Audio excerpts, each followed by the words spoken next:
Yes, I am here. I'm just waiting for indication from Brian that we are live on YouTube. Oh, Okay, there I it was is. going So to yeah, say whether or not we can start recording yet. you are now good to go, Adrian. Thank you.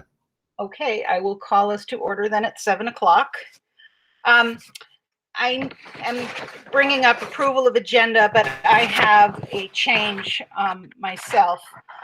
The administrative team has informed me by email that I will forward to everybody in a minute that they are withdrawing their complaint with the expectation that the board takes this opportunity to discuss and hopefully to agree on what we as board members expect from ourselves in terms of both public behavior and our public speech. We have Pietro Lynn scheduled to join us to answer questions. I mean, basically on anything. He's our legal eagle at 8 o'clock. So I am going to make the motion unless somebody else has other changes to announce to adopt the agenda with that change. Seconded. Thanks, Maria. I guess the opportunity is now to have more changes or to have discussion on the change that I'm proposing. That is agenda item 10. I have another change to add. Okay, Maria. It's just minor. If we could have a 5-minute break after the executive session, just to Sure. like get some water, get some water to drink or use the bathroom or whatever. Sure. This is a long meeting, and I think we'll need a little break. If I forget, remind me. Okay. So with those two changes, I'm going to call the question. All ayes, please raise your hand or say aye. Okay. Somehow I have again shrunk my screen so that I can't see everybody. Adrian, if you want me to look for hands for you, I'd be happy to. That would be wonderful. Oh, here is it looks like it's passed, so. That is correct, yes. Is your screen where you can see everybody now, or do you want me to keep an eye on that for you? Yeah, I'm gonna I forgot you have to move the little dial over to get everybody's little square. I didn't do that in advance. I have everybody now. Thank you. Okay, so we will move on to approval of minutes. I'll call the 4-6 minutes first. Is there a second to approve? 4-6. Thanks, Liz. Okay, Liz seconded. Are there any changes or additions or subtractions from the minutes as such? Okay, seeing none. I'll call the question. All ayes, please raise your hand. I guess that's the best way.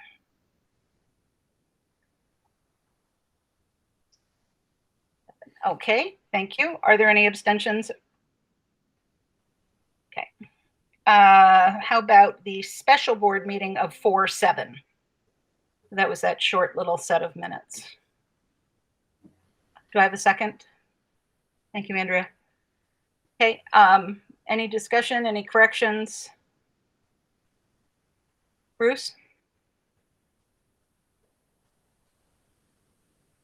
I was at the meeting, but I must have gone through a different way because I never saw my face up here.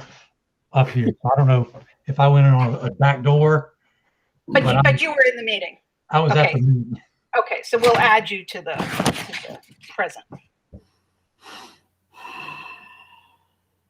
Okay, if there are no other changes or comments, I'll call the question. All ayes, please raise your hand.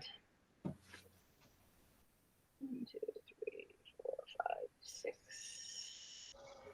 Okay, thank you very much. We'll move on to the regular board meeting of 4-7.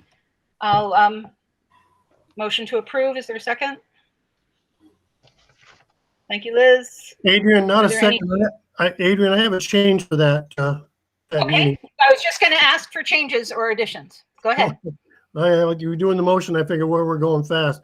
I have a question. I got to doing a little research. There was a conversation that we had towards the end of the meeting about appointing somebody to fill in the position for the time being until the town gets together. Right. In the back, there were 2 questions in there that we're going to probably deal with later on. But during the minutes, it's somewhere around section 10, I believe. it's listed up that Matt Gouchberg said a statement, and then right after that, one from Mr. Morton. The actual situation it had, I went to the video that we watched and stuff in the end, and in the video it shows that Matt spoke actually after Bruce, not before. We could Okay. change that. It'd be a better way. It's more truth to what Well, happened. if it's reflective of what happened, then that's exactly what we should do. Yeah, I think it is. Okay. Thank you. Ann, did you get that? Just raise your thumb. Yes. Okay. Yes, Glenn? I'm sorry. Under personnel at that meeting, the first sentence, I think, is from an older meeting. I don't have it right in front of me this second because I got more papers than I know what to do with here. The first sentence states that there was a committee reorganization, that I was chosen as. Oh, and that had happened the meeting before. Yeah, that first sentence just needs to be erased, I believe.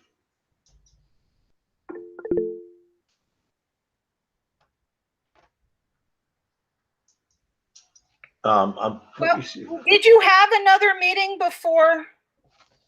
Yeah, we had the reorganization meeting back in March. Okay, and that was just the That April was meeting. where I was Yep. chosen as chair. Yep, no, And I then get we it. set the meeting for April 7th. Yep. So that sentence shouldn't be there, I don't believe.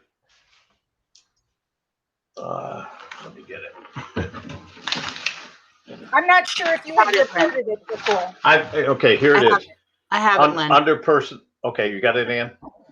Thank you. Okay. It just says, All right. Mr. Doucette noted that the committee reorganized, electing him as chair. He requested board action on the following. Next meeting, 4/7/2021. That just needs to be eliminated. Sorry. Okay. All right. Are there any other changes?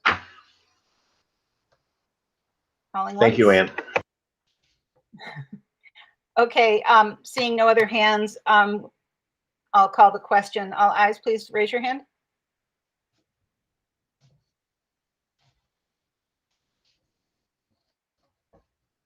Okay, thank you very much. And we will go into public input. Dave, would you like to introduce the first speaker? I think You bet. Can I make a quick announcement, Adrian, before we do public input? I know that she has been with us for a few various committee meetings, but this is the first official meeting where Andrea Hawkins, new board member from Clarendon, has joined us for a full board meeting. So Andrea, just on behalf of the district, wanted to welcome you.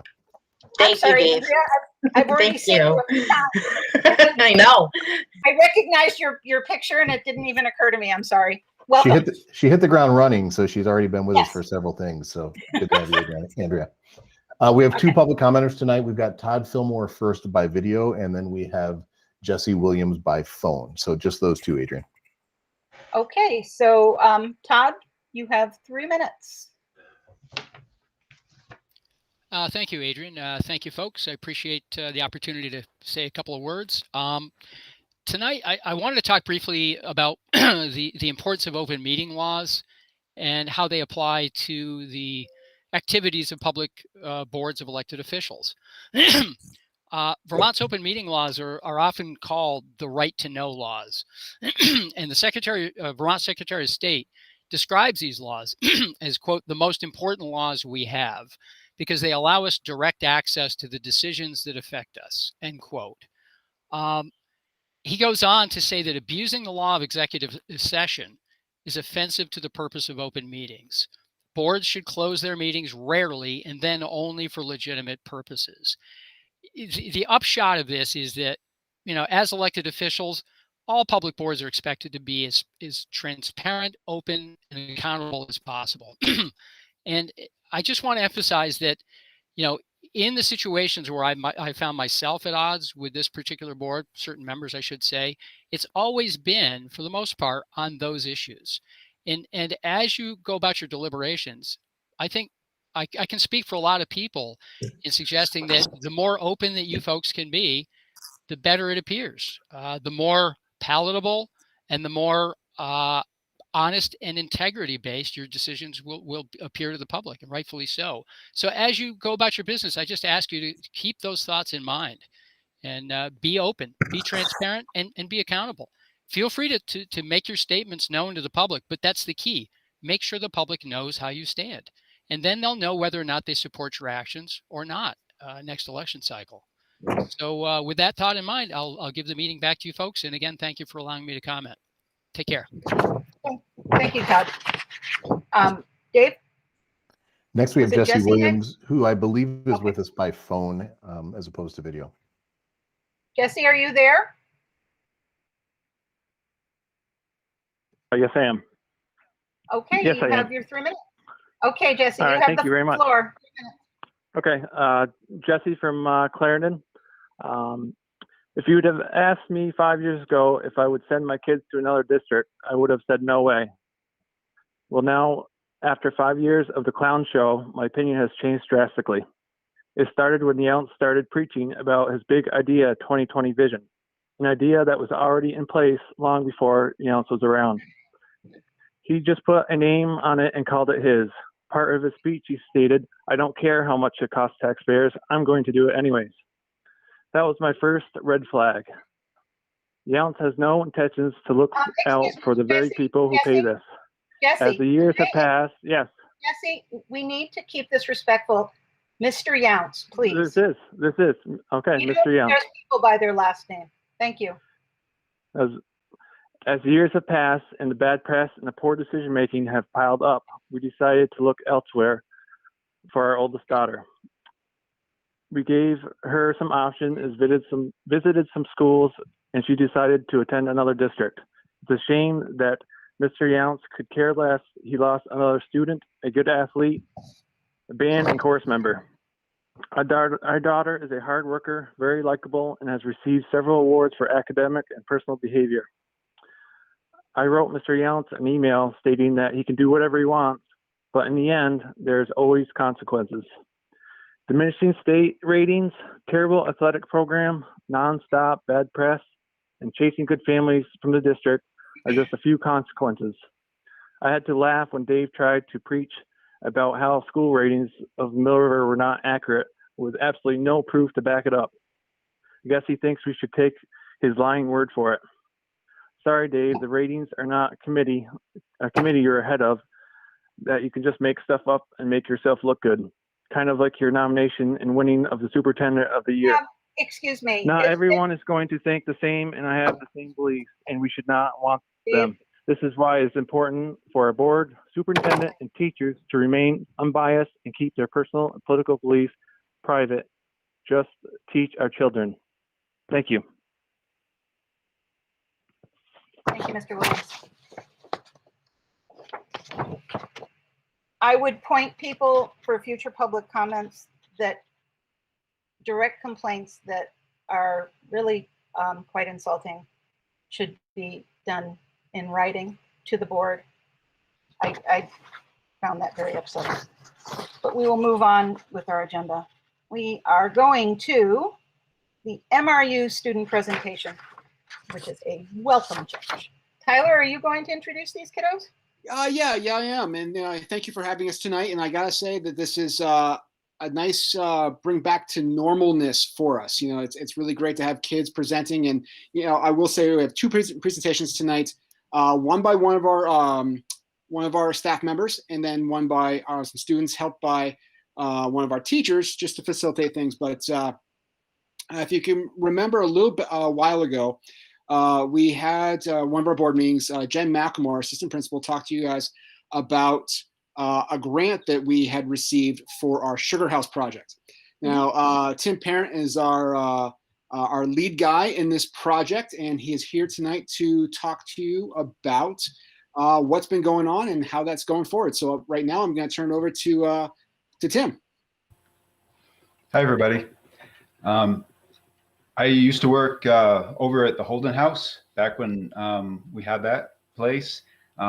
And we tapped trees for years and made syrup on the stove and made it over an open fire. cut open a barrel and put a steamer pan in it. Got better the next year, cut open another barrel and put 2 steamer pans in it. It's just like sugaring anywhere. It's never quite good enough. You always got to do more the next year. And it wasn't long before I had a student tell me that we needed a sugar house. And so we sat on that for a while, but the time came when we got an opportunity to do just that. So I'm going to present my screen to you, and I hope I don't mess it up, but I'll tell you a little bit about our sugar house and try not to take up too much time.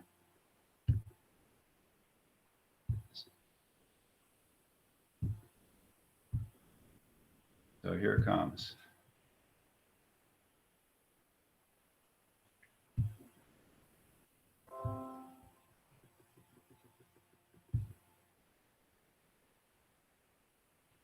All right, with any luck, we're looking at some of our sugar house stuff. And of course, I don't have it started in the right place. But this is what we used to do. I hope you're looking at a barrel stove. That was a very cold, snowy sugaring season. And every time the wind blew, it killed the boil. And that's when Richie Miller said, we really need a sugar house. So he and I started making some plans. We decided we could get by with something really tiny. And we decided that we'd do a timber frame. So we drew up some plans, and we had the Stafford guys with my friend Mark Reichart come over and harvest some trees, take them back to Stafford, mill them up, and then bring them all back to us and stack them up behind the school. My builders include Cheyenne, Charmaine, Zach, and Zach. I got so many Zachs. I love Cheyenne there in her Halloween costume. Probably the only sugar house timber frame builder in a witch costume. I've got Matt laying out a housing for a mortise. Addison drilling some mortise holes. Nick is measuring one up. Alex there is working on the model of the sugar house that we always tried to keep 2 steps ahead of what we were actually doing in real life. Jamie is our bookkeeper, but also got the tools in her hands a few times, and Devin's trimming up a rafter. Connor's our welder, and he's helping us build an evaporator. We set the frame up in the wood shop once we got the pieces made, and it was a ship in a bottle, and everybody's first question was, how are you going to get it out? We got it out by taking it apart, and just this spring, Nick and Sean helped us stand the frames up on the sills, and we're going to build it right out behind the school. That spot right there is by the baseball fields and the snack bar, but you can see it's on skids, so it's going to get dragged around. We're hoping it'll find a future home out in the garden area somewhere. The evaporator that the kids are working on is coming along real slow, just like everything else. Yeah, we got a ways to go on that. It's a 2x4. Our treasurer, Jamie, is keeping track of our money, which we haven't spent too much on yet, but we're going to work on that too. She's keeping our accounts straight on this spreadsheet. My guy, Nick, is helping us by keeping track of the order of operations and the materials needed, the hardware needed, the tools. So this is where we're going next. That's the model of the sugar house right there. And we got to finish the arch, make pans, get some sap storage figured out. And you know what? There aren't really any maple trees on Mill River property. So we got to work on that. We got to get some sugar wood, some groundwork. Moving day is hopefully when we have that thing finished, and we got to truck it off to where it lives. So obviously we got a long ways to go.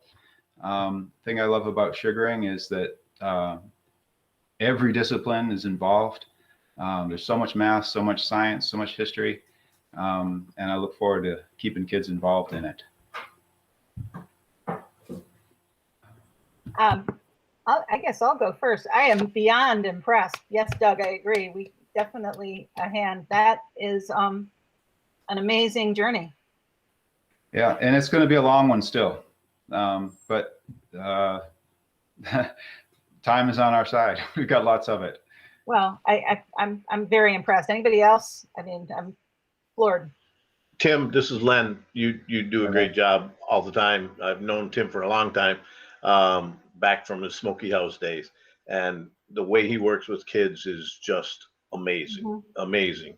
And I appreciate you and what you do. Thanks. Thank you, Len. And you know, things that we're going to need in the future. Obviously, you know, back when we were at Holden House and first came up with this idea, we had sugar trees, so we'll be looking for people that might want to loan us some trees or some sap later on. We'll see. Hopefully we'll sugar in the spring. Doug, do you have a comment? Hi, Tim. I too remember you from the Smoky House days. Yeah, you put a furnace in.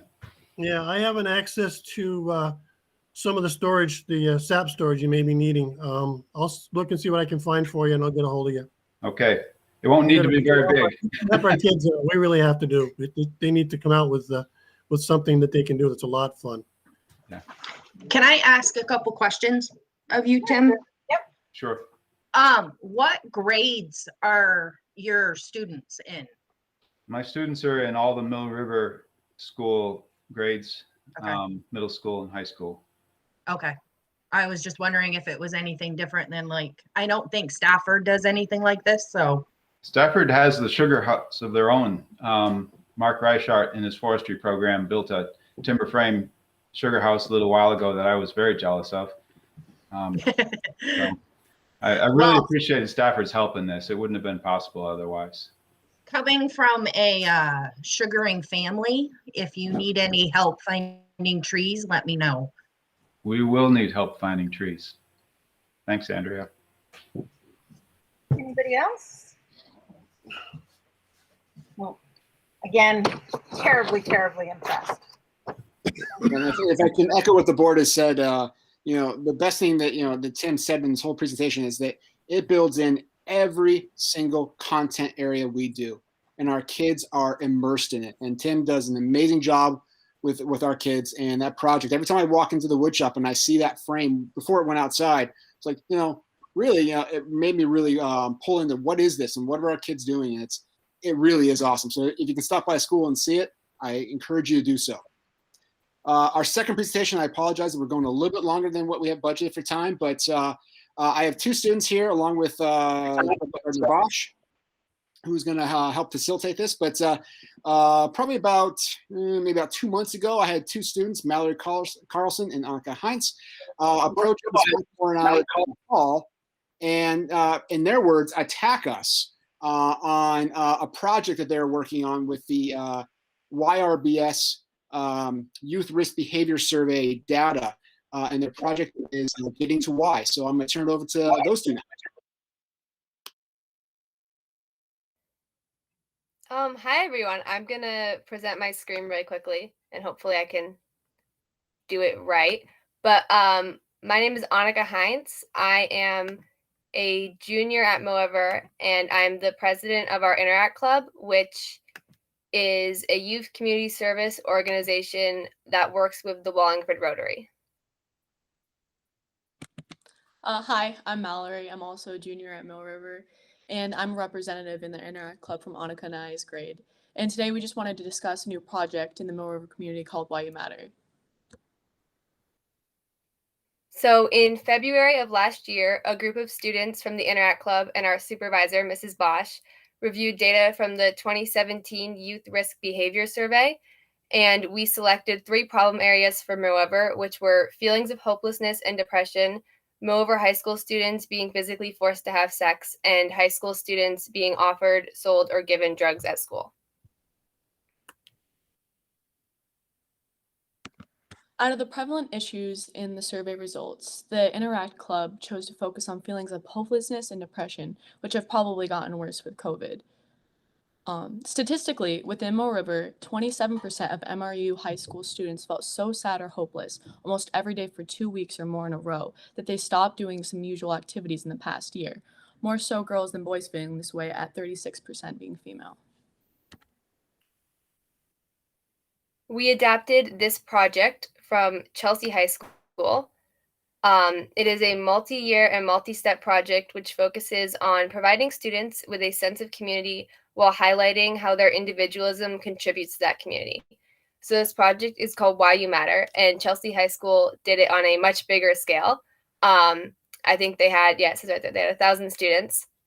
And their project focused on promoting a positive self-image for students, fostering self-reflection and discovery, capturing the moment, and using public art to create an impact. And this is a really well done website that covers the project really thoroughly. So if anyone wants to take another deeper look into it, I'd be happy to send this to you.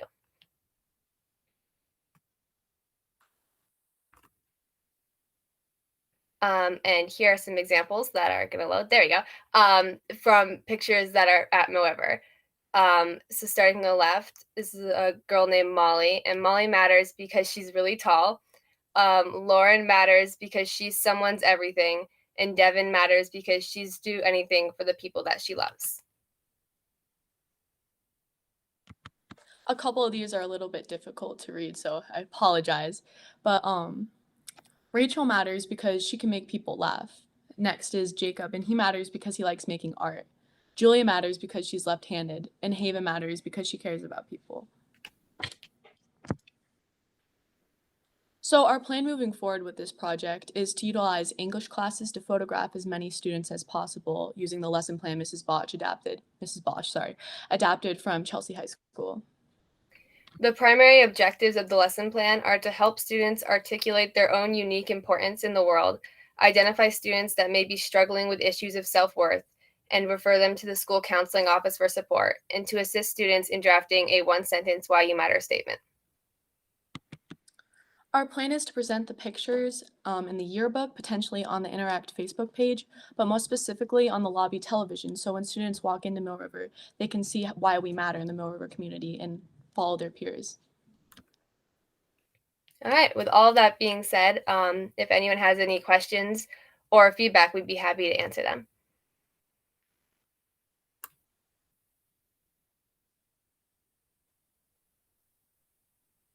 Adrian, you're muted.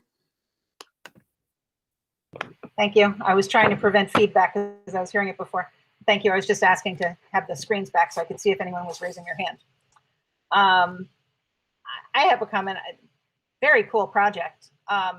What percentage of kids did you have answer for that really pretty shocking number?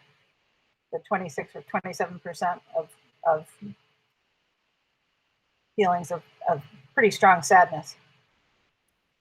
So, like, what percentage of the kids took the survey? Yeah. I'm not entirely sure, but I think every student has to take the survey. It's something that's given to us in our TAs, and then we all take it and we hand it back. Okay, Mr. Weedman's nodding his head, so I think that must be it. That's a pretty shocking number. Anybody else have a comment? I'm not seeing many faces, so perhaps it's my internet connection. I'm seeing mostly just pictures. So speak up if you have something to say, please. I'm excited that you're doing the project. This seems like a great thing. I can't wait to see those pictures. So I'm hoping it's going to expand well beyond just the lobby to see those into the public's eye, because we need to see it too. So I'd say think bigger. That's a great idea. Anybody else? As I said, just speak up. So this is Liz Filsco. I just want to thank you both for leading on this. It's a really powerful way to establish school climate and to lead on a support initiative. So bravo and thank you. Tyler, do you have any follow-up or yeah, just real quick. I don't want to take any attention away from our the two great students that just presented me, but when they presented this to Ms. Malcolmore and myself, I think we gave them a couple small words of encouragement of go for it. You have our full support, and whatever you need to do, we'll do for you. So, and I think that the board has echoed that this evening as well. So, great job. and we look for great things on this project. So thank you for your time. Thank you. Coral and Len, I know you guys had traded comments on the student services additional position as being part of personnel, but I forgot that it had been put on as a separate line item. Do you want to hold off on that, or can we address that now? If Coral's okay with it, I'm fine with it. I mean, Coral, I don't want to put you on the spot. yeah. I don't see you because we can do it in a few minutes. Did she step off? Oh no, Coral's right here. Coral, I'm not hearing. Oh. Yeah, Coral, you appeared while she disappeared. She disappeared and came back. I'm guessing the whole click the end call instead of mute button. No, can you hear me? Len, I'm going to ask you to give me a thumbs up. You can hear? Okay. No, the microphone for some reason has been very shaky on this computer, and we haven't been able to get to the bottom of it. So, but now that I've logged out and logged back in, it hopefully will hold up for this. So as long as you can hear me, I am fine to go now. I'll say it's a tough act to follow those kids though. I know. We can even see you, so go ahead. Okay, that's good. So I was asked this evening to come to the board to speak a little bit about a proposal that has been crafted stemming from a pretty important need that has arisen. So I'm going to give you a little context for that and talk about sort of what's going on in the special ed world. I am going to try to share my screen, and I'm going to hope that that goes successfully. So bear with me while we do that.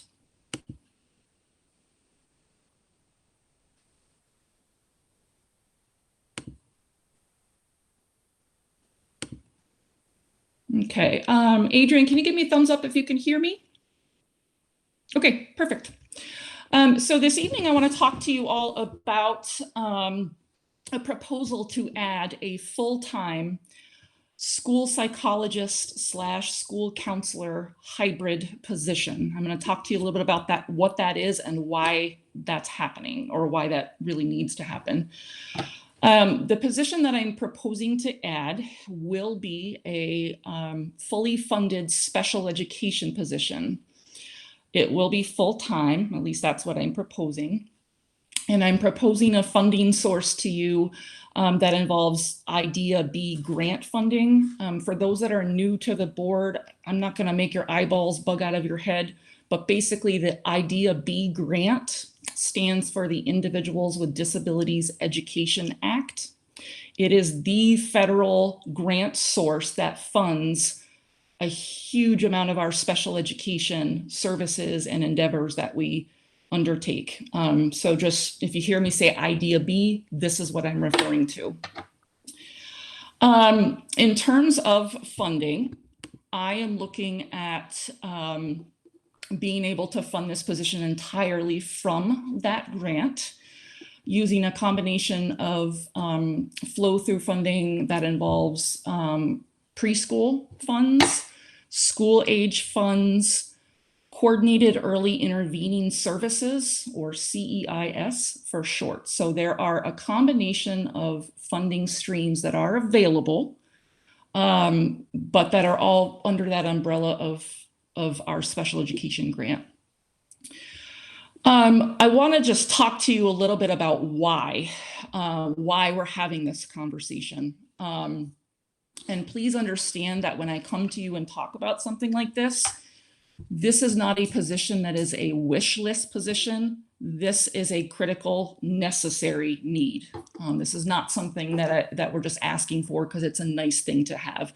It is something that has been identified as being required at this point. So I want to talk to you about that so you understand how we got here. Our district employs one full-time school psychologist. That person has been with us for quite a long time, and that person is the only person in the entire district who is licensed to conduct psychological evaluations, which is part of the special ed evaluation process. What has happened partly because of COVID, is that we were stalled in our ability to conduct special ed evaluations for about 6 months. So what that means is that for 6 months, we were unable to conduct required evaluations that we now have to catch up on. We have to make those happen. So we have this catch-up scenario that we're trying to make headway on. But in the meantime, we also have all these new evaluations coming our way. And we have all these other evaluations that are coming due as part of a child's reevaluation process. So this year, we have faced pretty ugly evaluation numbers. I'll be quite frank with you. Our total as of today, so bear in mind, we opened on September 8th. Our total number of evals so far this year is 76. That's an astronomical figure. We usually hover around 40, and the year's not over yet. Now, I don't like to just look at the short term when I'm talking to you about needing to add a position. So what I want to encourage you to bear in mind is that we're anticipating a 2 to 3 year span of this trend continuing. So this is not like, oh, we're going to give special ed a psychologist for next year and call it good. This isn't going to be a problem that's resolved next year. Now, on top of that, COVID has generated learning loss for kids, but it also has generated concerns of parents who have been home working with their kids, supporting their education more than they're used to. And it's caused parents to have concerns about whether their child could be a child with a disability. When that happens, and when that parent comes to us and requests an evaluation, we are very often required to make that happen. There are circumstances where we can decline, but in general, we have an obligation to conduct those evaluations. So if I'm a parent and I'm at home and all of a sudden I'm really, really involved in my child's reading education, I might be concerned that my kid is not progressing at the same level as their peers. I might be concerned for the first time ever that my child could be disabled. And that's going to cause me to contact the school and request testing. Now, what happens with that is you have this incredible domino effect that happens very, very quickly. So in one of my earlier reports, I reported to you that our special ed child count was down drastically, but I also warned you that it was going to come up quickly.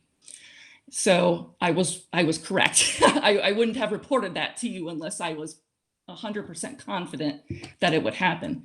And the reason our child count is coming back up so drastically is because we are churning out evaluations faster than we can possibly keep up with. Now, again, we have one person doing the bulk of that testing. This is not a feasible workload. This is not a feasible arrangement. And the other thing that I want to point out is we do like to produce quality work when we're doing this. So I do not want my people churning out evaluations so fast that the quality of that work suffers. Because when we're meeting with parents, we need to by law, but we want to be able to give them a quality product that answers their questions about their child. So to be doing it at this pace is frankly not healthy, but it is not sustainable. So that causes me to be coming to you this evening and talk about it. The other thing I want to point out is that I'm pitching this position to you as a hybrid. You'll notice that is a school psychologist / school counselor position. And there is a very deliberate reason for that. We were without a licensed school counselor for several months this year. So from September until about March, we had an opening for a school counselor that I was not able to fill. The effect of that is that students went without IEP mandated counseling services for that chunk of months. And we need to now owe back those services to those students. Those students are entitled to receive those counseling services. But if your one personnel that you have is engaged in all that testing and you don't have someone to do that counseling, you're draining a bank account further and further and further into debt, and we can't catch up from that cycle. So I'm pitching this position as a hybrid because ultimately what I want to see happen with that, and what we need to see happen with that, is we need to see this potential position be able to have a balance between testing and evaluation and direct counseling to students. Now, the thing with special ed that doesn't often apply to general ed are legally attached mandates that make this, again, not a wish list position, but a necessity. I want to make sure that our students are getting the services they're entitled to receive, but I also want to make sure that these evaluations are being conducted within the scope of the law and of the requirements that we have to fulfill, which are just very, very many. The other piece that I want to point out to you is that for the last several years, not just this year, but for the last probably 3-ish years, we have had a history of contracting out some of our counseling and evaluation services. And the reason we've done that is because we were not able to meet those needs with the one personnel that we had.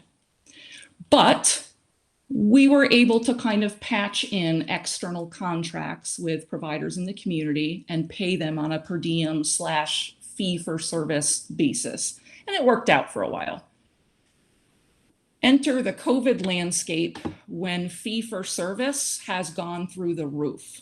I'm not sure if any of you are familiar with how insurances bill mental health services, but it's pretty astronomical in terms of pricing. So what I'll say to you is this, evaluations, if I were to have a student that needed one, a simple one and a non-complicated one, we're looking at a price tag of anywhere from $3,500 to $4,000 for a simple eval. Now, if you times that times 5 kids or 6 kids, you see where I'm going with this. That's a pretty ugly price tag. So I want to look futuristically at reducing, to the degree that I am able to do with your blessing. I do want to look at reducing the amount that we're having to contract out. And the way to do that is to have internal staff and to be equipped to do that work ourselves. So that is another benefit I want to just point out, is that there's a major cost savings there. What I also want to point out, however, is that any parent or guardian has a right, they have a legal right to pursue what's called an independent evaluation. What that means is that if we conduct an evaluation of a student in the district and that parent or guardian should happen to disagree with anything that we found, they do have a right to go have an evaluation conducted elsewhere at our expense. And so that is a cost that we would continue to bear regardless of what happens with this position or not. But in general, what I'm very, very pleased and proud about is that our evaluations very rarely go to an independent step, very rarely. So that means that we have been able to produce a quality product that we should be proud of, and I want to keep it that way. But I do want to point out that we could still see random, isolated evaluation costs that we have to pay for on top of having internal staff if we go that route. Lastly, I want to point out, this will not be the last time you hear from me about this. I will be back and I will be talking to you again about this. For the last several years, believe it or not, our early education population, which is preschool, so children who are 3, 4, or 5 years old and not already enrolled in kindergarten, we've had a very, very mild couple of years in terms of needs involving preschool age children, unusually mild. I'm here to say that our time of mild services in pre-K is over starting next year.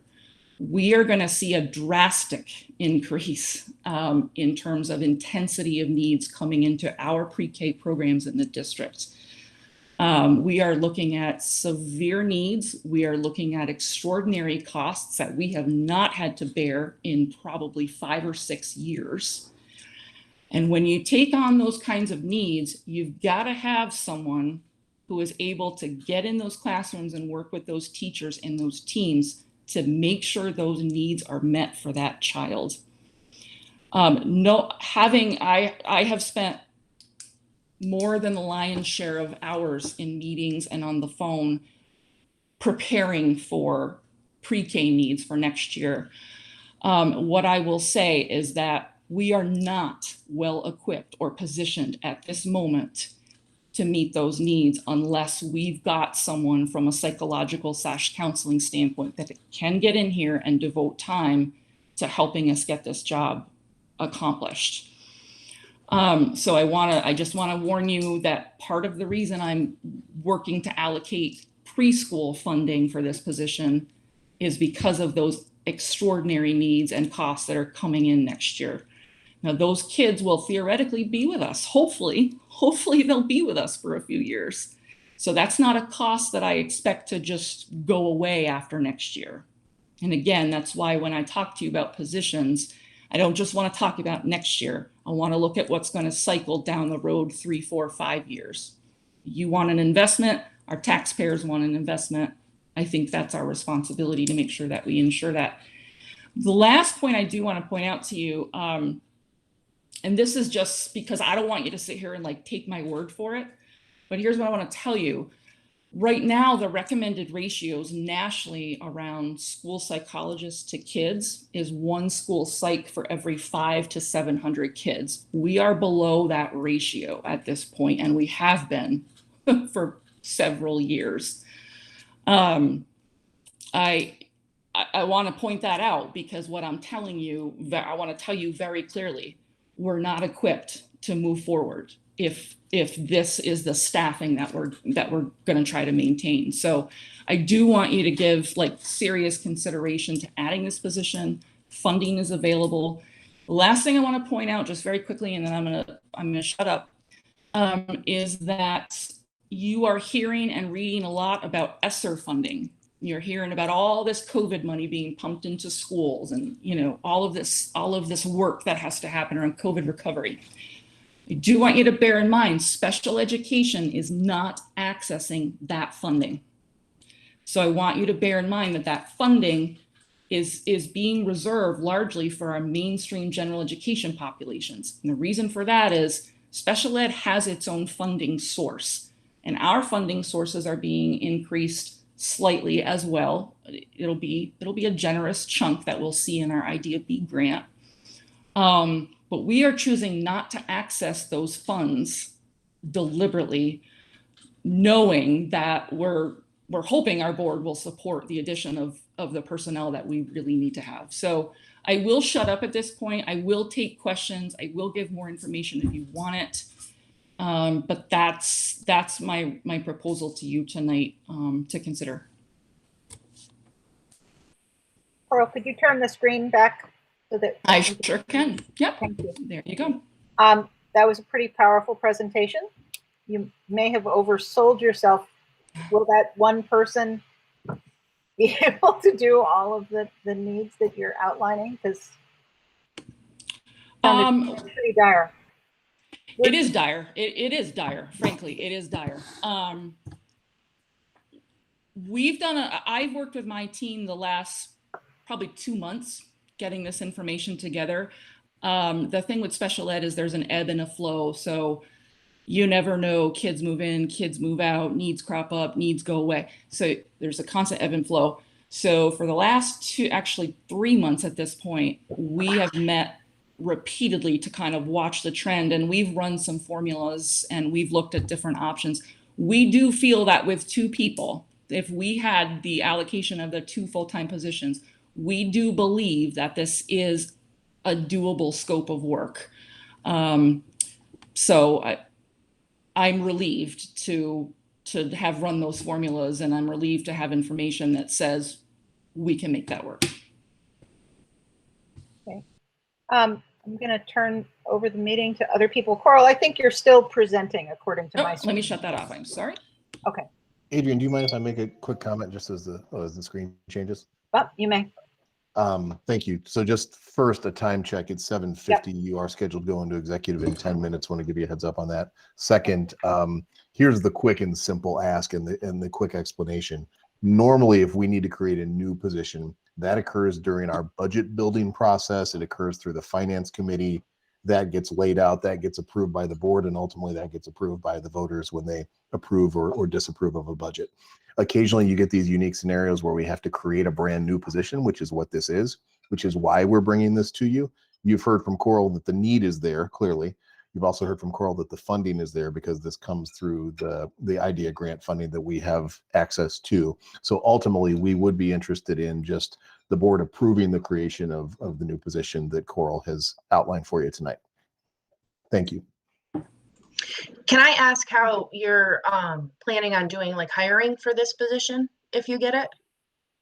So we follow a pretty strict protocol that involves posting. So we post it internally and externally. Candidates will apply.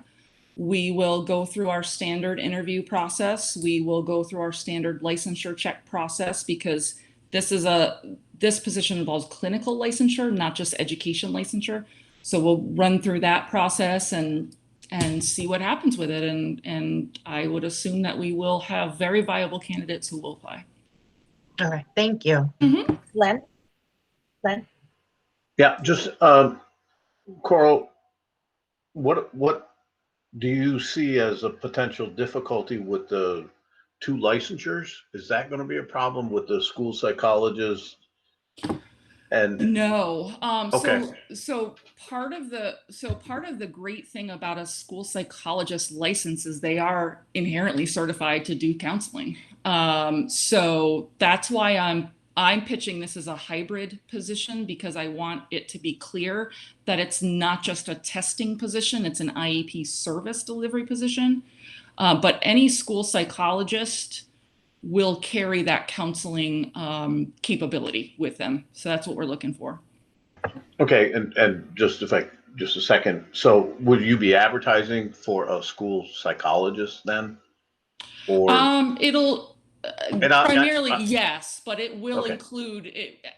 What I have is school psychologist / school counselor, because I want to make it known to that person they will be having a caseload of counseling. Okay. So, yeah.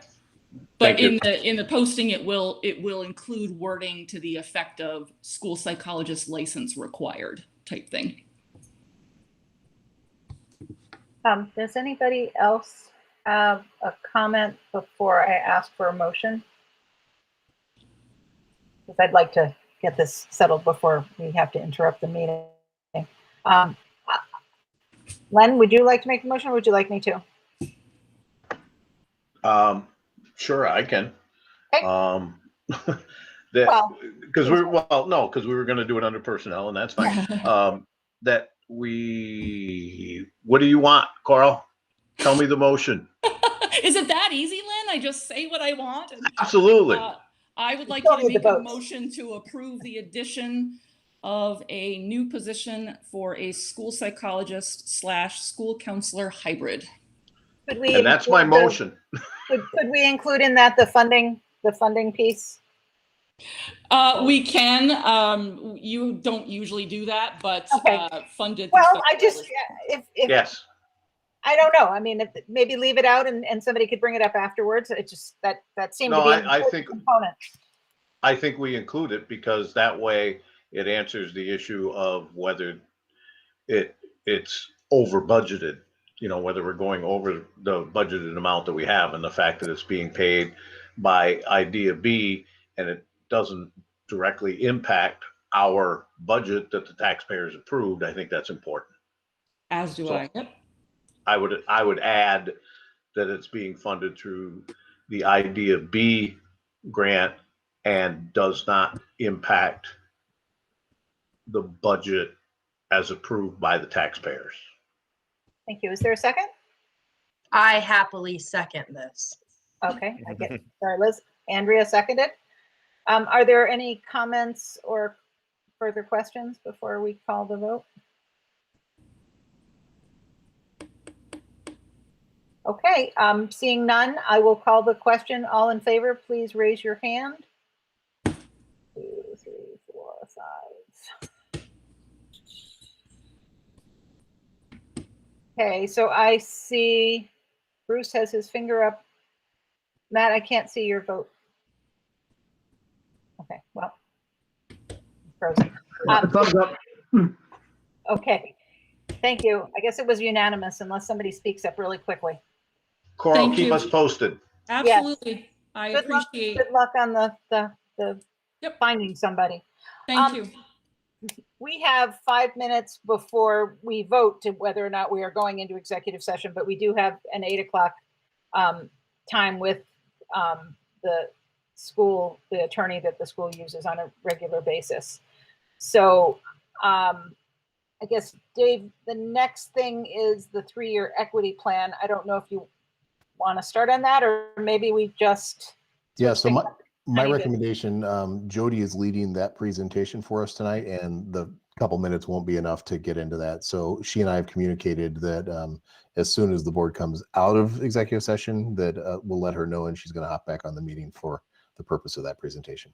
Okay, that sounds reasonable. We want to do a quick finish up the personnel committee? Skip all around. Len? Yep, I hear you. We can. David had sent out to the personnel committee a couple of board actions. One, approve a contract for Mary Beth Monahan, 1.0 full-time equivalency district interventionist, effective next year, 21-22 school year. And I would make that motion. I'll second it. BJ. Okay.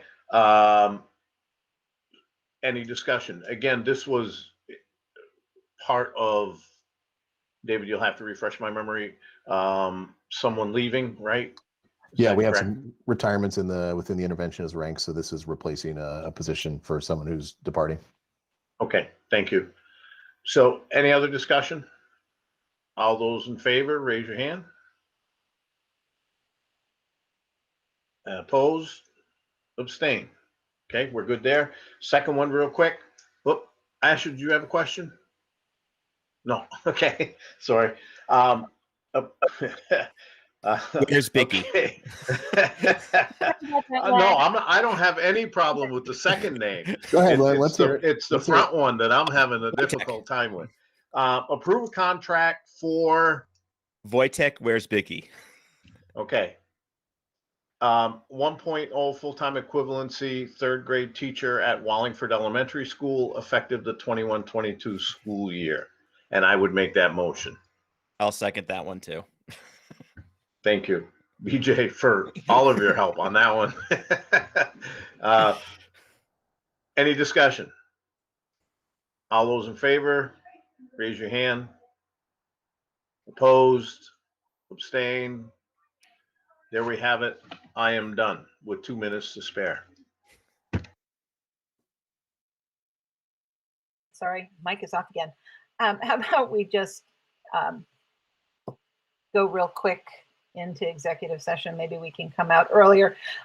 Dave, could you do I guess we need to vote to go into executive session. Could you give us the legal reason, the worrying for meeting with our attorney? Yeah, so this is not one of the scenarios where you need to have a finding of premature public knowledge, but it is appropriate to go into executive session to discuss attorney-client communication.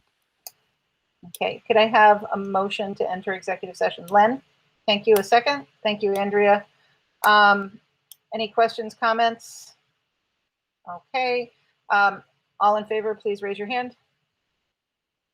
Okay, we will exit this meeting and then enter the executive session meeting, and then we will come back. But make sure you exit this meeting.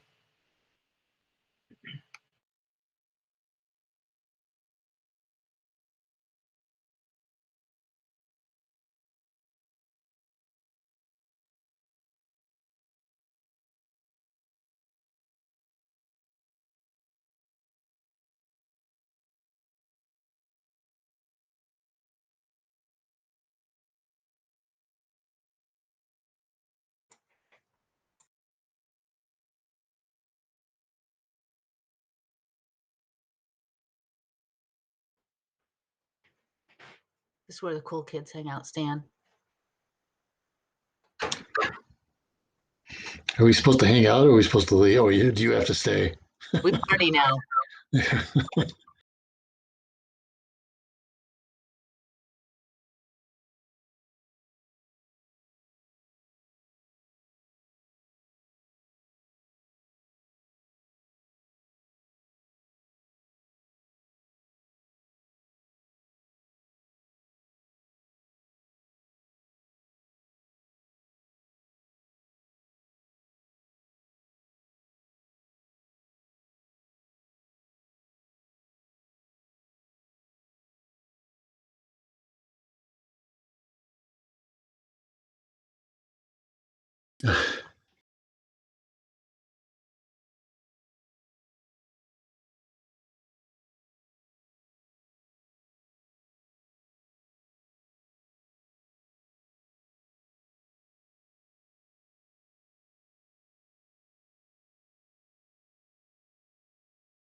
Dave, are you there?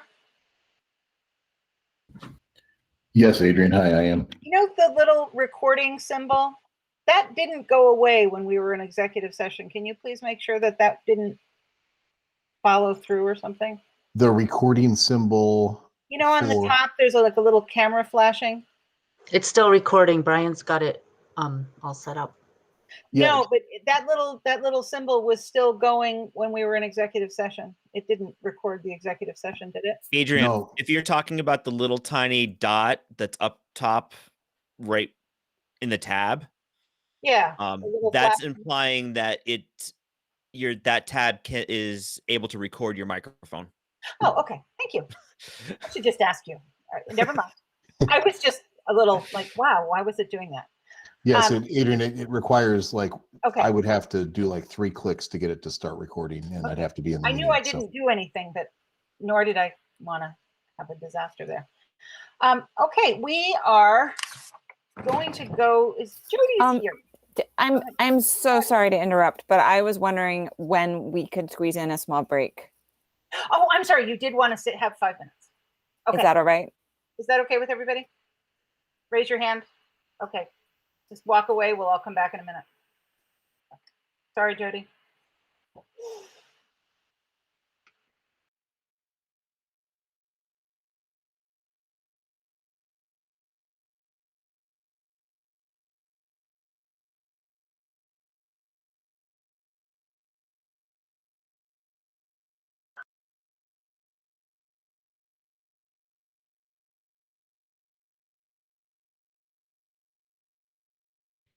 Hey, Len, everybody's on a 5-minute break.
Okay, hopefully we're all back on now.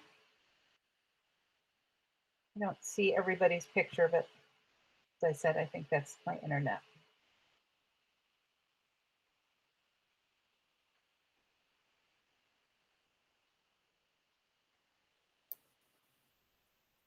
Jody, I think everybody's had their break. If you could share with us the 3-year equity plan status, that would be lovely. I would be happy to.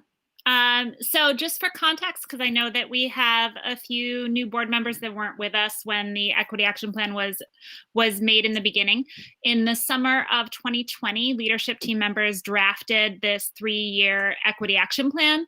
And the intention of it was to just be really thoughtful, reflective, and consider scaffolding when we designed the work that we wanted to do in the areas of diversity, equity, and inclusion, and to make sure that the work we were planning in the areas of addressing inequities was connected to our other major district initiatives. So the plan is intended to be transparent and a collective commitment to doing the work. It is listed on our website for anybody who would like to take a look at what the action steps are within it to see.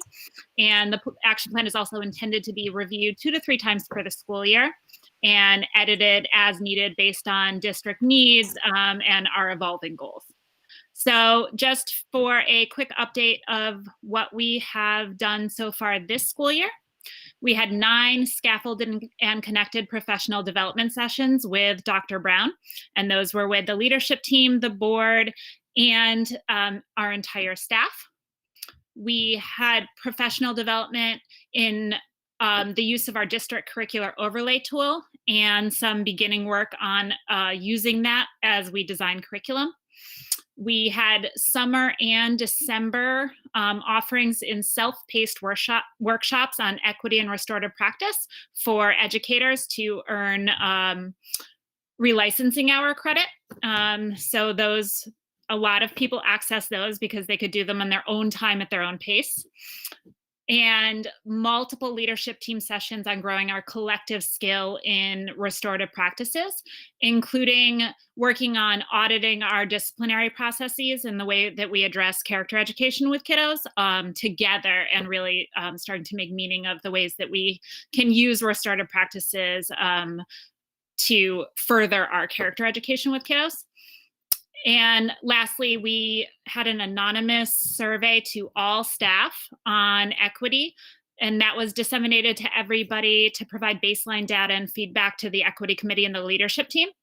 So we're hoping to give that survey again in maybe a year from now, so that we can look and see what areas we've made growth in and just kind of track our work over time.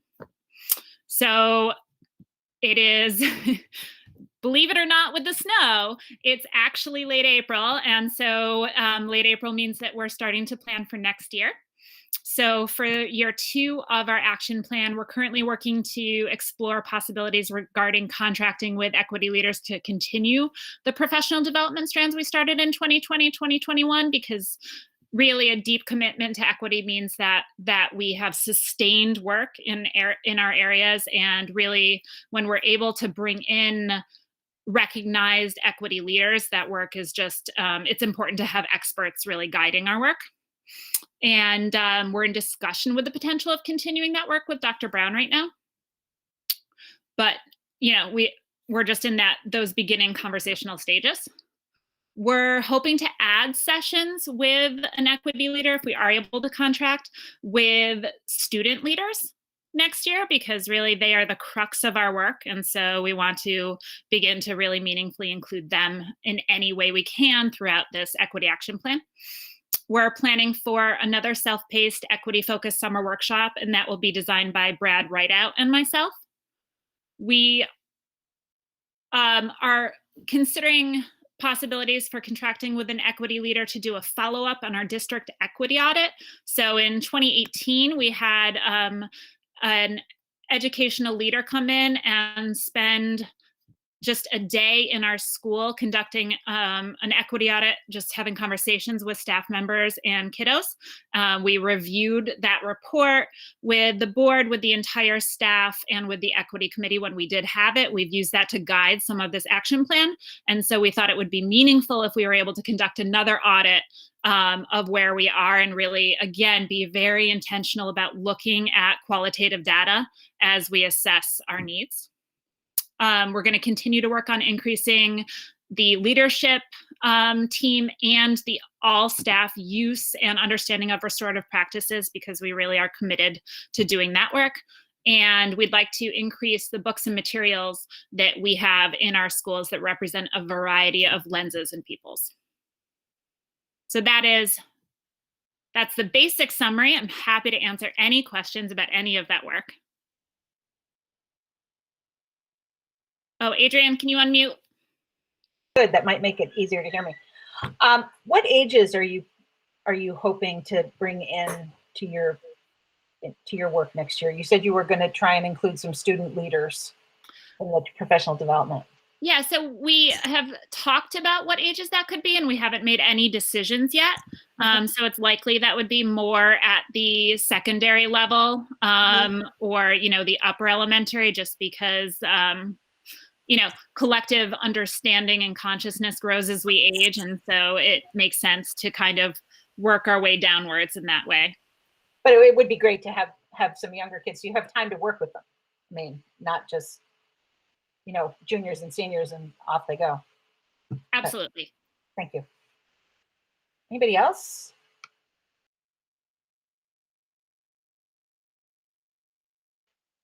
Well, I'll be very interested to hear how the restorative justice pieces are going. I know that topic has come up more than once, and thank you for the report. Yeah, thank you. Thank you to the board for supporting this work. Thank you. Okay. I guess we will go back to committee business. Len, were you finished with the personnel piece? I thought you said yes, but I'm just double checking. Okay, thank you. Policy, DJ next. Yeah. So actually, I think we had a really good, productive meeting. We have three. What we're doing is we're keeping three policies in the hopper at all time. Doesn't mean we always get to them. And this last meeting was an example of that. So we were looking at F1 student conduct and discipline, and I'm looking at right now, and we made a lot of changes and comments and really going through it. Great conversations, and I'm expecting that we'll get a draft of that at our next meeting, which will probably be the second Tuesday in May at 5:30. I haven't looked at the calendar, but that's going to be our regular times. Other than that, I don't have anything else to report. Okay, well, thank you. Does anybody have anything to? No? Okay. Negotiations. We have the 2021 teacher agreement, which in some ways is a wonderful thing. In other ways, it means that we're right up against starting the 21-22 teacher agreement. But we will celebrate this success. Dave, do you have like a highlight? I don't know how much everybody has seen the agreement.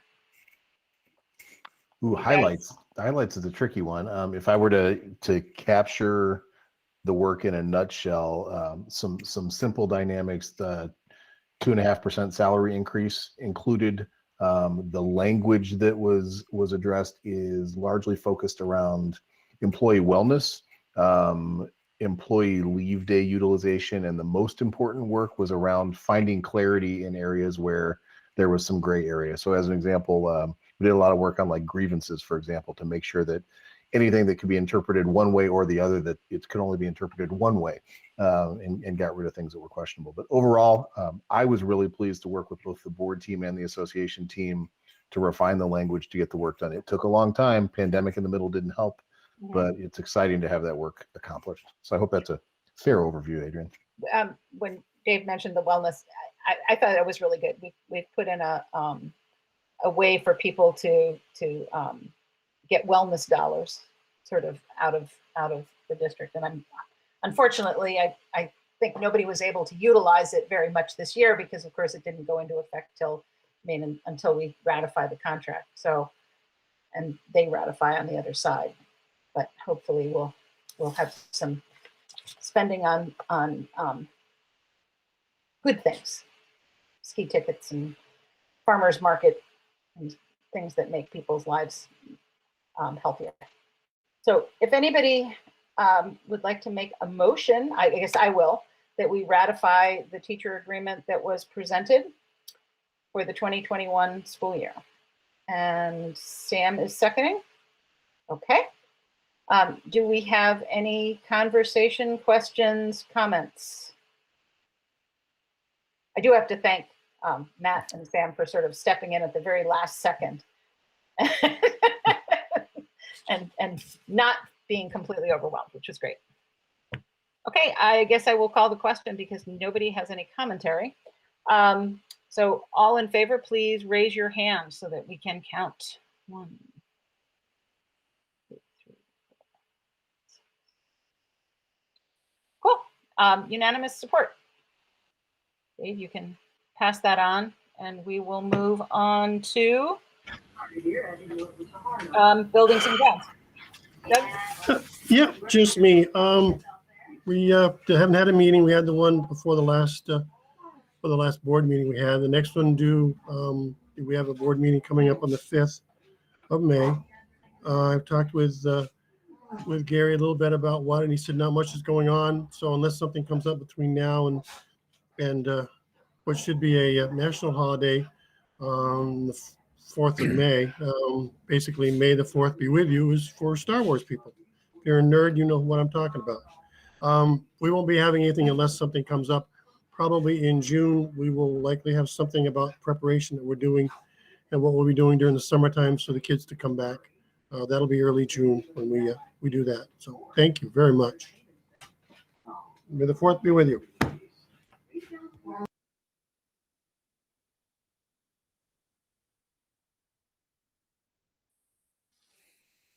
You muted me, Adrian. I didn't hear you.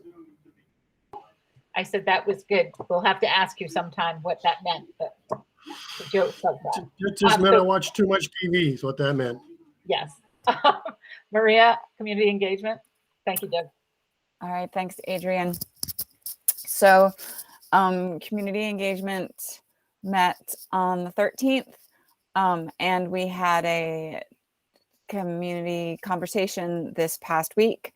And I just for the record, I'm going to do this for a while, it's just to be clear about the difference between a community engagement meeting and a community conversation. The engagement meeting is a board committee, and we work on how to support the board to engage more effectively with our community so that we can learn from them, so that they can learn from us, so that we can do that more effectively. But it's about supporting what the board does. And the community conversations are sessions that the board takes part in, 2 or 3 members of the board, and whichever community members want to show up for that and ask questions or talk about a prearranged topic. And we're still kind of figuring out what works best for that. But so far it's been really interesting, and it's been a great opportunity for us to get to hear what people are concerned about and what questions people have. And it's also been an opportunity for people to get to talk to board members without it being in a formal meeting that's being recorded and minutes taken and maybe uncomfortable for certain people. So it's another way to know about what the board is doing. But that said, we are taking careful notes, and I wanted to hand it over to Sam for a moment, if I can just put you on the spot and tell us a little, just give us maybe basic what got talked about this week and what's going on with getting the document onto the website. Yeah, this week was, I've been to a couple first as a community member, and sorry, my video feed is slow, so please interrupt me if I'm talking over someone. We started with no questions, but of course, a meeting that starts with no questions can still go on, and the conversation did end up having some great, oh, now I'm blanking because I'm really worried about my internet connection. I'm sorry, I just don't have it just closed the minutes from it. So Adrian, if you even want to step in to remind me of what we spoke of. Okay. Gosh, now I am on the spot. We had a very wide-ranging conversation. One of the things that really caught my attention was what Maria had sort of touched on as to whether or not we have a topic to have a conversation about. There were a few moments where I was like, so does anybody have anything that they would like to to either ask the board or make comments on. And we really had a very sort of watchful group. They didn't come with an issues particularly to talk about. Most of them were there just to see and hear what was going on with the board.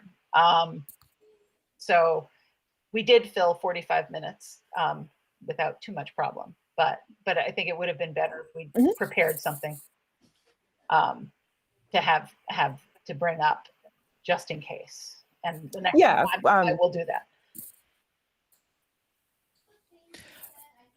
Maria, I can speak to the. that I think can was one speak of to the thing that's going on. great there. suggestions. So Sam has been pulling together a document that it's kind of a frequently asked questions list that will be updated after every community conversation. That'll sort of bring up what topics got talked about and what information got shared. So if and that'll be available on the website. So that's another place people can go to look for information. I mean, there's lots of different ways to do that. You can always call your board member, but you can also, this will be available there. And so that'll be an option, and we'll bring it back and talk more about how those can be structured. I'd like to thank most of the board members have signed up for the rest of the year. We have enough people to cover all of those spots right now. Doug, I would love for you to join us too. So let me know what months would work for you. I think I sent you the dates, but let me know if you need them again.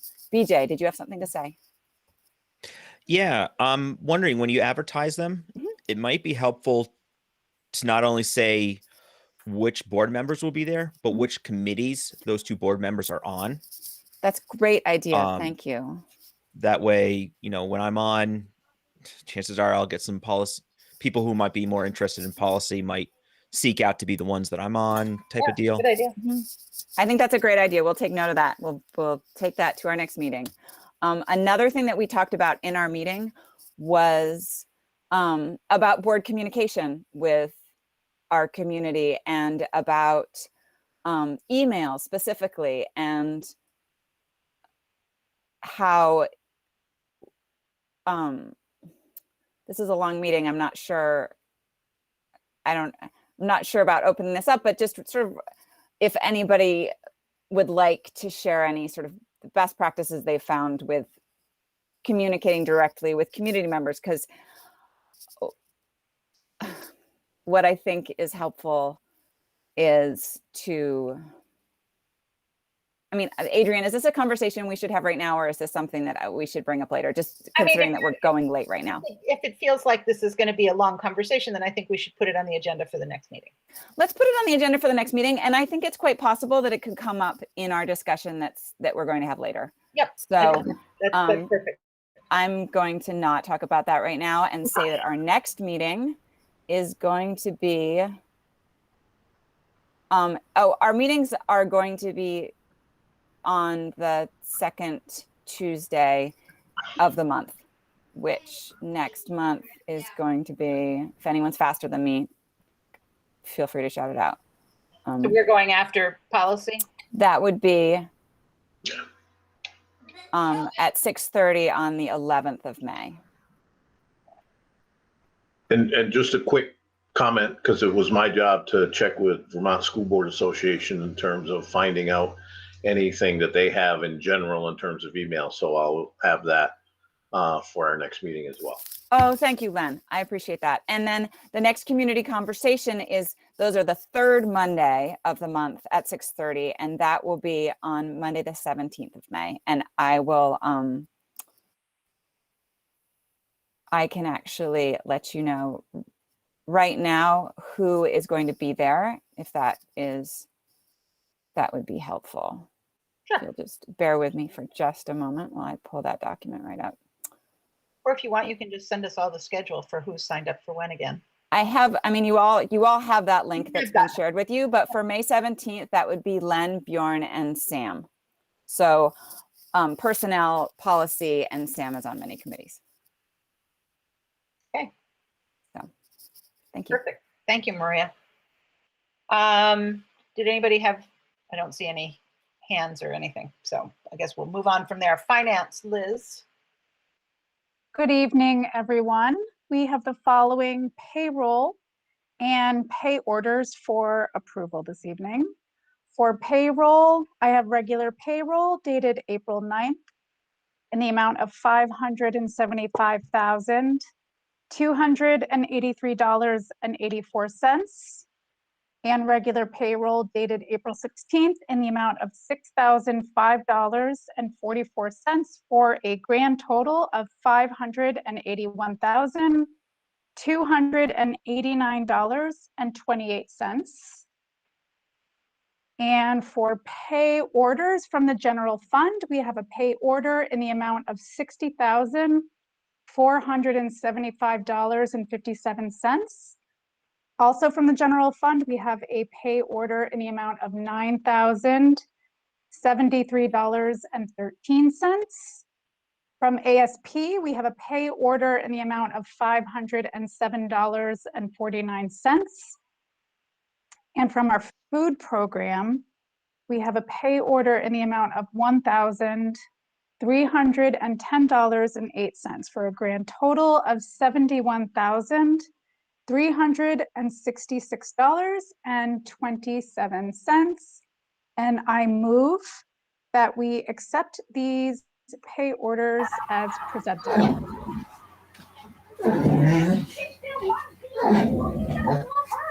Okay, Doug, I think you need to. Okay. Thanks. Liz, did you? I'm sorry, I missed whether you made a motion at the end. Yes, I made the motion. I said I move that we accept the payroll and pay orders as presented. Okay. Is there a second? Sam is seconding. Oh, Asha. Were you seconding, or did you have a question, Asha?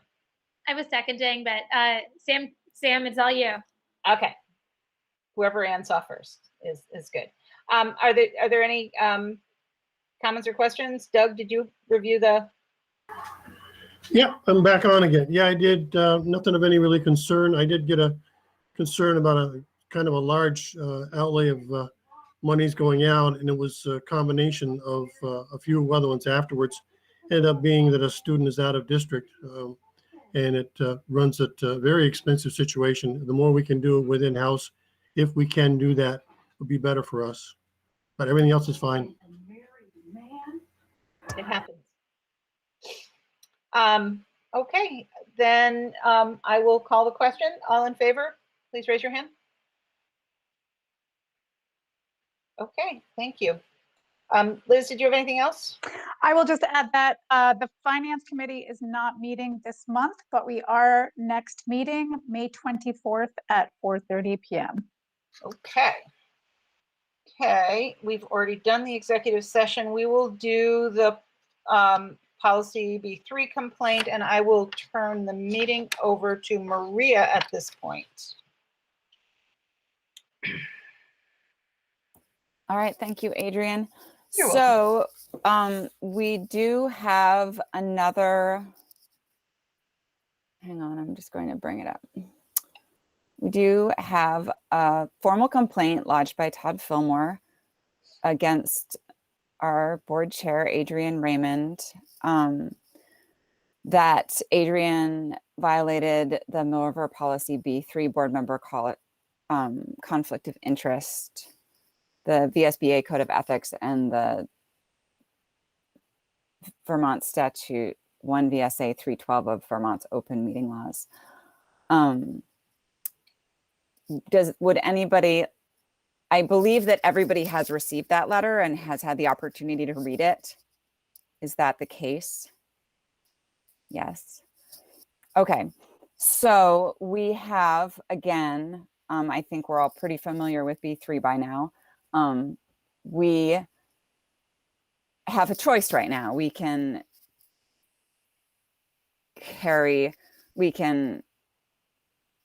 leave it alone, or we can decide to have an informal hearing as we had before. So right now, if anybody would like any more information about any of these things, go ahead. And you're welcome to, I hope people have looked into what these statutes are ahead of time, but in the event that you haven't, I can give you a link or I can help explain more. Is there any discussion? either way, we do need to have a motion either to leave it or to pursue it further into an informal hearing. BJ.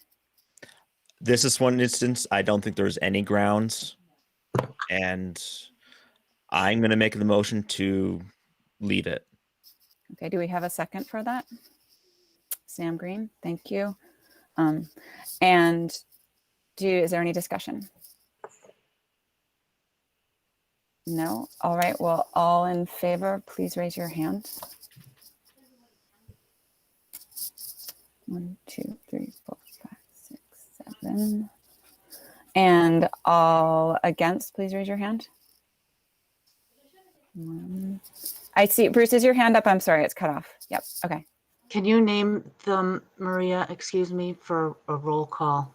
Oh, okay, then let's go through for a roll call. Sorry, Anne, we'll do that. So I see Liz. So well, hold on a second. The motion, BJ's motion is for us to dismiss this complaint. Okay, so I was a yes to dismiss. Okay. Thank you. You're welcome. BJ. Yes to dismiss. Okay. Bruce.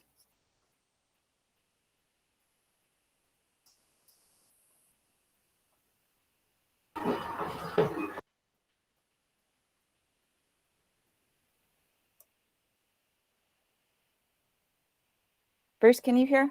Are you trying to unmute yourself? I'm asking for your vote. I say no. Okay, thank you. I keep thinking I'm unmuted. That's all right. Andrea?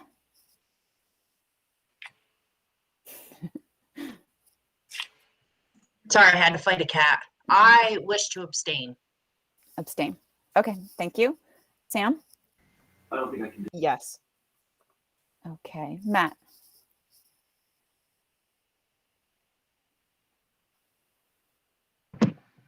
Yes. Thank you. Adrian? Or actually, Adrian. Yeah, I'm abstaining. Yeah, Thank you're you. abstaining. Asha? Yes. Okay. Doug? Love this thing. Yes. Okay, thank you. And Len? No. Okay, thank you. So 1, 2, 3, 4, 5, 6. All right, and I will abstain as well. So that I get 6 yes, 2 no, and 3 abstaining. So that motion carries. And with that, I hand the meeting back to Adrian. Okay, thank you. I am opening up the meeting to a certain extent because there was a complaint and it was sort of generalized and it's been withdrawn, but it was withdrawn with the hope that this board would have a conversation on, I guess, what we expect from each other and how we treat each other in general in meetings. At one of the questions at the community engagement committee was from a person from Timoth, actually, who just wanted to know what was going on at the board because she had watched one meeting and she was just really surprised by the attitude. You know, she didn't use acrimony, but she used a word somehow similar to that. I don't remember exactly what she said, if Sam or Bruce remember. But I was really sort of saddened by that because I've been on this board since it was formed, and it's been a really effective, you know, not always in agreement. You know, I wouldn't say that. We've definitely had things that we've disagreed on, but we haven't had back and forth, you know, complaints of who's doing what and what's the, you know, what is their ultimate meaning.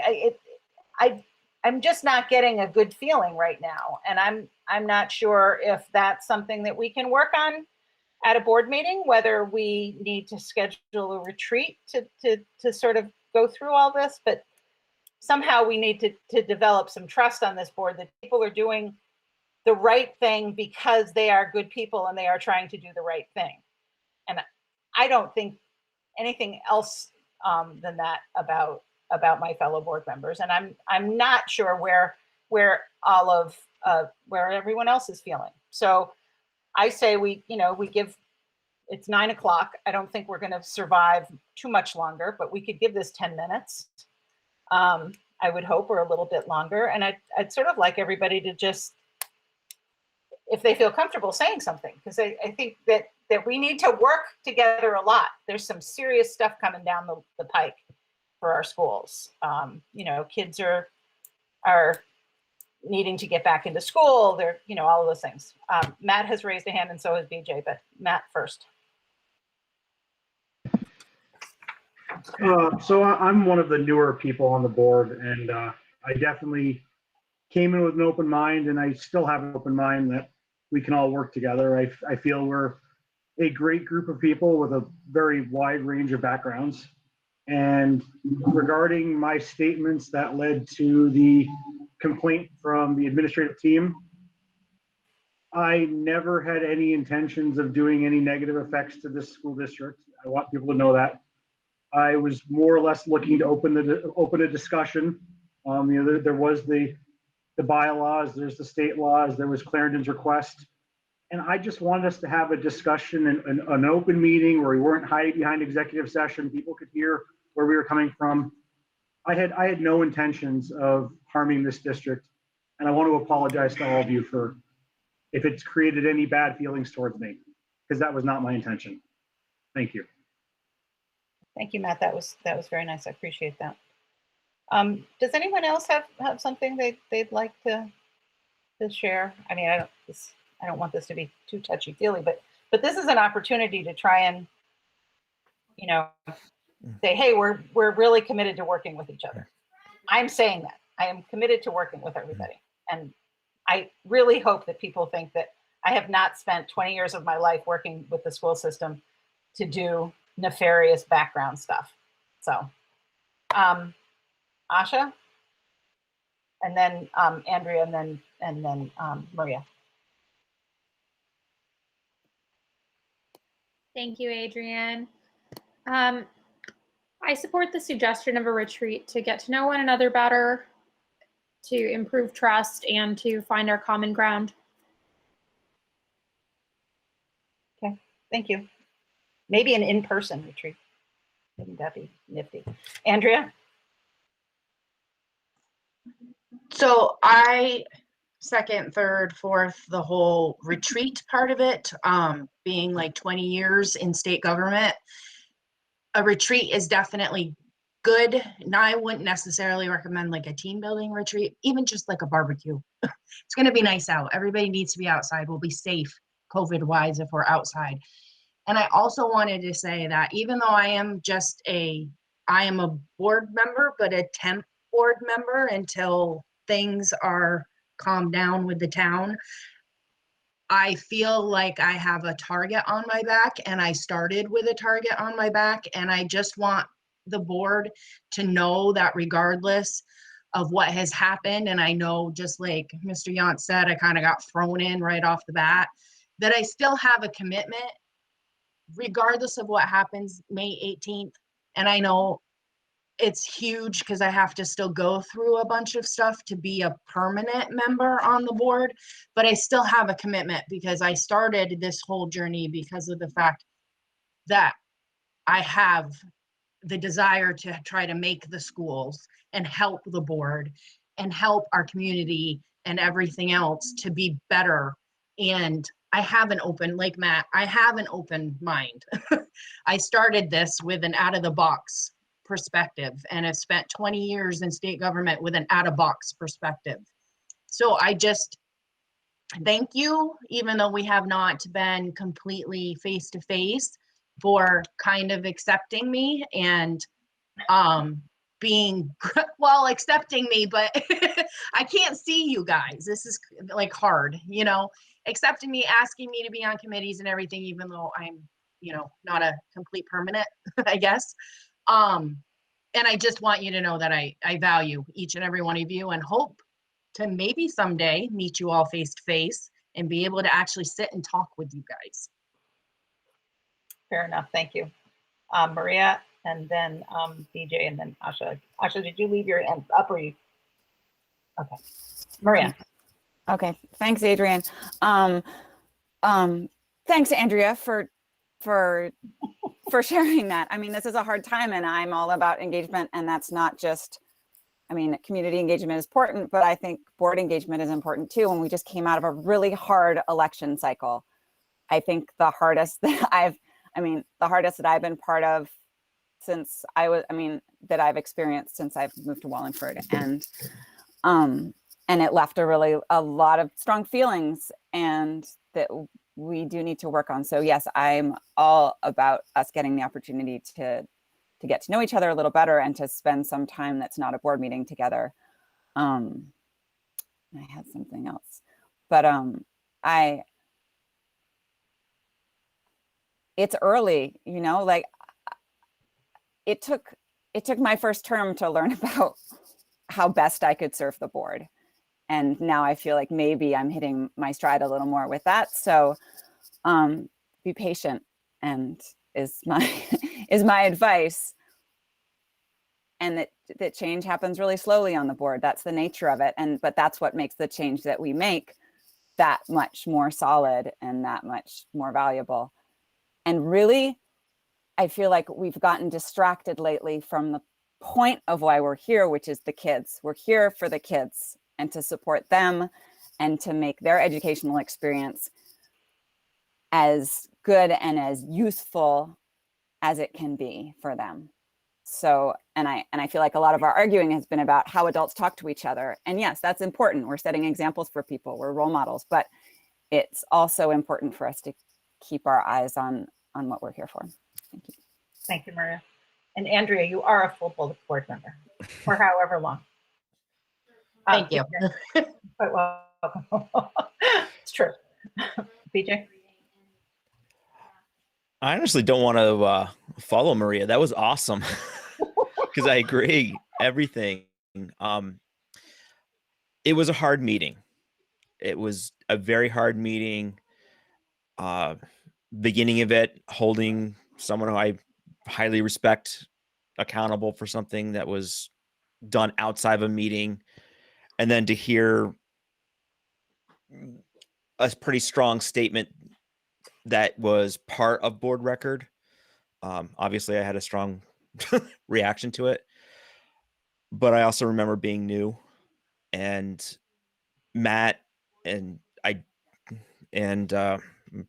Bruce, I know where you guys were coming from, so I do appreciate that, and the openness and things like that to that matter. So I'm just going to end.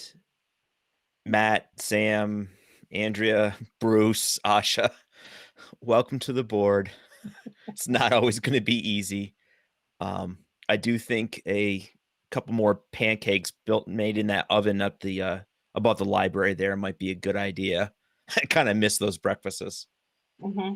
So. Okay, Sam, you had your hand up. Yeah, at the risk of being an echo chamber, you know, I want to thank everyone for welcoming us I feel like we all hit the ground running. Andrea, don't feel like just because what we got a month on you, we're still learning, you know, and very much I don't know if it was in the right timing. I couldn't more enthusiastically nod that, yes, you're a member of this. We're all a member of this board until the next election that turns us up, right? Like there's an intention that we don't all go away at the same time, right? Like, and I think that that's super important.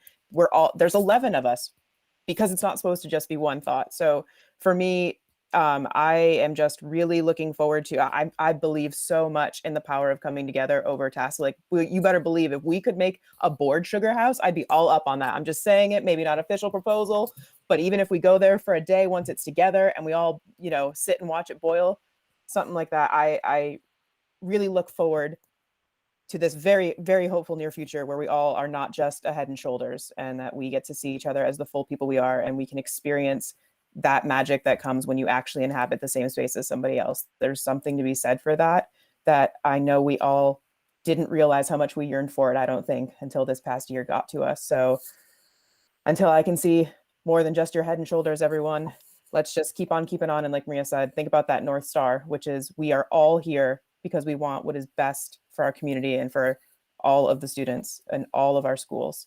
And I believe wholeheartedly, because I think we'd all have to, that is everyone on this board's guiding star. I don't know why else you would run and why else you would serve and sit on this meeting that's going as long as it needs to get our job done. So thank you all for your support and service. I'd just like to, yeah, thank you, Sam. I'd also like to say that the VSBA does hold 2 training sessions. I forgot what they call it. First year journey, school board U101. You can register. It's not going to cost you anything. Tuesday, May 11th, 5 to 7, and then Tuesday, May 25th, 5 to 7. Two sections. They go over budget, financial oversight, how to look at results, how to look at data. I mean, avail yourself of it if you so choose. It's a great thing. Bruce, do you have a comment? Was that a hand? If my mic's on. Okay. Yes, it is. Yeah. We can hear you. We've had 2 or 3 tough meetings to be welcomed to the board, and not knowing anybody, I mean, by name, by faces, we're getting to know each other. I'm not so much for a retreat as I'm for a get together, because like Matt, I think you get to know people like that. But like Matt, I had no intention of making a motion to break the law. I wanted to open a discussion about the thing, and we got somewhat of a discussion out of it. I mean, I've even got a parking ticket. I don't break the law. But it's an option. Maybe it's not a viable option. It was an option. So let's talk about things. And I encourage discussion. So, I certainly didn't mean to get, I don't know how many people even heard the thing, but I don't want them attacking the board over that. They probably attack us over more important things than that. But, I think we just need to get to know each other and work together. And once we get to know each other, it's possible. And right now, you're just pictures, you're icons of things. That's all. Thank you, Bruce. Would anyone else like to say anything? Because Len. Hi there. I really appreciate everything that everybody has said, and it points out how great it is when folks come together and work for a common purpose, which I think is what this board does. For me, I mean, I've been on this board for quite a while. Actually, I was on it back when it was the Mill River Board. I think, in my opinion, and I completely agree with the getting together. I don't think there's anything better than that, even if it's not a retreat, whether it's a barbecue at Andrea's, as she just offered. And I'll be more than willing to help with that, Andrea, because I do cook pretty well. But I also think a couple of things. I think we need to make sure that we're open with each other. And I think we also need to listen better. I think, and I'll speak for myself, that one of the things that gets me into trouble is I want to open my mouth before I finish listening to someone else. So I think we need to do that and understand that differences of opinion don't necessarily mean, are not necessarily a bad thing. I think it's a good thing. And the more discussion that we have as a board, because in the end, after all the discussion the other day or last week or whatever it was, we came out with a response and we followed the law. We did what we needed to do. I think that's critical, and I think it's healthy to have the discussion on both sides to get everybody's perspective. And I'm hoping, I really am, that we get to the point where we can focus on the kids, because that's the only reason, any of you who know me, the only reason I do this is for the kids. That's what I've done all my life. It hasn't changed. It's not going to change. So I appreciate each and every one of the board members that are here. And I know that each of you is working and will continue to work to provide the best educational opportunity for our kids. And that's the sieve that you kind of have to sort everything through. And the other stuff, I mean, let's be real. We're going to disagree. It's just, you know, you're talking 11 different people from 11 different backgrounds with 11 different opinions. And when you look at the odds, it's pretty surprising when we all agree. You know, it's so, but I think we do all have the same goal in mind. And I think as long as we keep that in mind, we'll be okay. We're gonna have bumps, and this past month or two or year has been rough. It really has. So at least for me. So we need to keep at it. And again, I thank each and every one of you for your hard work and support. Thank you, Len. I don't want to cut off this conversation, but it's 9:15. We definitely should schedule something. Obviously, we have to wait till the snow stops. Maybe that's June. I hope it's April, but You can all come down to South Carolina if you'd like. We could have a barbecue. that would be lovely. Quick little jaunt. Yeah, that would be lovely. Probably not going to happen, but it would be lovely. Okay. Does anybody have anything else? As I said, I don't want to cut anybody off. I just want to say I'm nominating Matt because he has a store, so he can help provide some of the stuff for the barbecue. Okay. Just tell me what you need. All right. We'll send out some emails. How's that? We'll figure something out. We do have to wait a little while before we could go outside, but you never know. We might have just like the most perfect spring after this week. Are we ready to transact other legal business? There was something I was going to bring up here, and I don't remember what it was. Oh, well. Does anybody have anything that they'd like to add? No? Okay. Oh, one of the things I did want to say, Stafford, since I'm the Stafford rep, is working on their future plans with David Walk, so that there's a whole process and a big get together to map out Stafford's future. And it sounds fascinating, and I'll keep you all up to date when they come to a conclusion. Other than that, agenda building? Okay. Yes, Len? Yeah, we're doing agenda building. Yeah, unless you have other legal business to transact. No. Yes, we're doing agenda building. Okay, I just want to put in, we should look at the bylaws. Oh, good idea. Thank you. Would And do we do that in policy, or do we do that as a full board right away? It might be easier to do it in a smaller committee. Do we want to sneak it in after we finish B13? What do you David, think? What is the board's? Yeah, what's the board want? I think, just a suggestion, if we all, I don't know if everybody has a copy of the bylaws, but if everybody takes a look at the bylaws and we post them somewhere so that people can add, subtract, do whatever, and then at that point, BJ, maybe we can take a look at it in the policy. I like that idea. I think it's one of those things that it does warrant an initial look by the entire board, right, before it goes to get wordsmithed a little bit at the policy, and then back to the full board. Dave, could you send out the bylaws to everybody? Because You can find them, but they are not easy to find.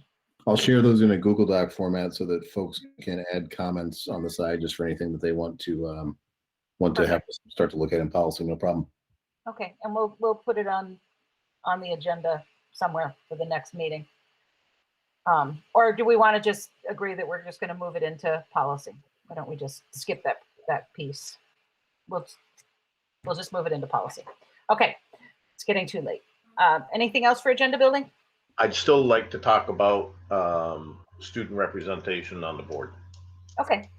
And maybe what I'll do, maybe I'll back that up. Let me talk with Tyler about it. I'll take that on because I think it's important. So I take it off for the agenda building, and I'll talk with Tyler and see what I can do. Okay. If everybody's okay with that. I think that's fine. I mean, it has to start somewhere. Obviously, it's not going to be this year, but how we start Right. on the right foot next year. Yeah. I agree. Len, I think that's a good approach, and Tyler and I have had some preliminary conversations, so he's ready for that type of dialogue with you. Adrian, it'll be the first meeting of the month, so if you would like the traditional principal and central office reports, we can. Oh yeah, I wasn't thinking of changing the regular format, just whether You got it. Okay. whether any additions. Okay, I don't believe we have an executive session need at the end of this, do we, Dave? No. Cool. I will if everybody raises their hand, we will adjourn by consensus. Okay, good night, everybody. Thank you very much. This was a great meeting. I appreciate it, everybody. Bye. Thank you.